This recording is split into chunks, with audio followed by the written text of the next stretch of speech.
వీడియోలో నేను ఎక్స్ప్లెయిన్ చేయబోయే ప్రాబ్లం ఏంటంటే, ఒక ఏరియా ఇస్తారు. ఆ ఏరియాలో ఎవ్రీ ఎలిమెంట్ అనేది ట్వైస్ ఉంటుంది. కానీ ఎక్సెప్ట్ వన్ ఎలిమెంట్, ఆ ఎలిమెంట్ మనం ఫైండ్ అవుట్ చేయాలి. సో ఇక్కడ నేను ఎగ్జాంపుల్గా ఏరియాని తీసుకుంటున్నాను.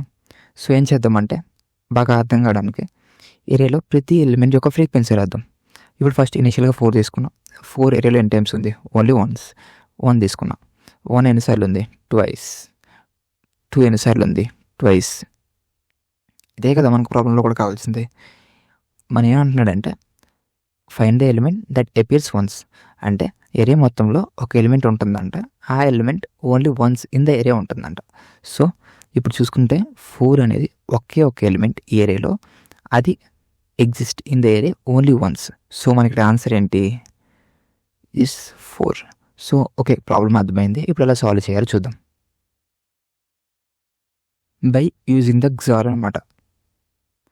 అసలు XOR అంటే ఏంటంటే, మనం ఏవైనా నెంబర్కి సేమ్ నెంబర్స్కి XOR అప్లై చేసాం అనుకోండి, అదేం రిటర్న్ చేస్తుంది అంటే 0 రిటర్న్ చేస్తుంది. అదే ఏదైనా నెంబర్ 0తో XOR చేస్తే ఆ నెంబర్నే రిటర్న్ చేస్తుంది. జస్ట్ ఈ 2 పాయింట్స్ని బేస్ చేసుకొని ఇప్పుడు ఈ ప్రాబ్లమ్ నేను ఎక్స్ప్లెయిన్ చేస్తాను. ఏం చేద్దామంటే, x = 0 తీసుకున్నాం. నేను ఈ ఏరియాని ఇటరేట్ చేస్తాను. ఇటరేట్ చేయడం అంటే ఇప్పుడు 0 XOR అంటే x XOR ఏరియా మొత్తం పెడతాను. ఇప్పుడు ఎలా? 0 XOR 4, 4 XOR 1 and 1 XOR 2 XOR 1 XOR 2. ఇప్పుడు ఏంటవుతుందంటే, ఇప్పుడు బాగా అర్థం కావడానికి సేమ్ నెంబర్స్ని ఒక దగ్గర పెట్టుకుందాం. 4 1 ఆల్రెడీ 2 టైమ్స్ ఉంది కదా, 1 1 అండ్ 2 అండ్ 2. ఏం చెప్పాను? సేమ్ నెంబర్స్కి XOR అప్లై చేస్తే 0 అయిపోతుంది అని చెప్పాను. సో ఇది 0 అయిపోతుంది, ఇది 0 అయిపోతుంది, ఇది ఆల్రెడీ 0. మనకు మిగిలిందండి 0 XOR 4 XOR 0 XOR 0. ఏం చెప్పాను?